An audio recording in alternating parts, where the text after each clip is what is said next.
Ya, debería escucharse todo perfectamente. Hola, muy buenas, ¿cómo estamos?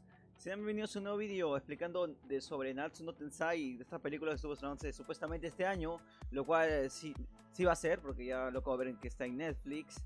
Mucha gente decía que sí, así que me enteré que lo resubiré.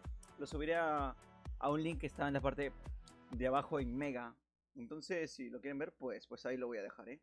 Pero lo que queda es que ya está hecho. No sé si está doblado, de hecho, vamos a ver si doblado, tío. Detalles, a ver qué tal nos dice. No creo que esté doblado, ¿eh? Vamos a hacer el intento. Pero es una pequeña parte, ya el niño tiene la parte de abajo para que ustedes también vean la película. Yo no la veré en este momento, la veré después, porque sabemos que no afecta a la trama principal, pero yo sé que la calidad es mala, pero es porque lo estoy reproduciendo del tirón, entonces pues mi internet ahorita no es muy estable, la gente como que sabe cómo es mi internet.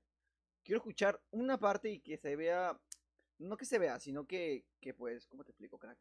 De que quiero saber en qué. Ah, pues puedo revisar acá. Pues sí, está en español. Pues hecho está en español, así que ya tienen una super noticia ahí, tíos. Tienen ahí en la parte, el link en la parte de abajo. Pueden, ya saben, buscarlo. Nos vemos, soy Nedixon, suscríbete para más sobre Natsu no Tensai. Tengo un video preparado sobre Sarosa.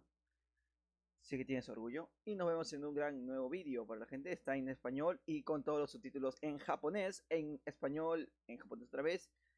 Nah, me gusta, tío, me gusta que lo hayan puesto en español. Yo dije, presenté y me gusta que ahora sido así como dije. Sin dudas, una buena noticia para todos los fanáticos de esta buena serie y nos vemos en un gran nuevo vídeo, como dije hace un rato. Chao, chao.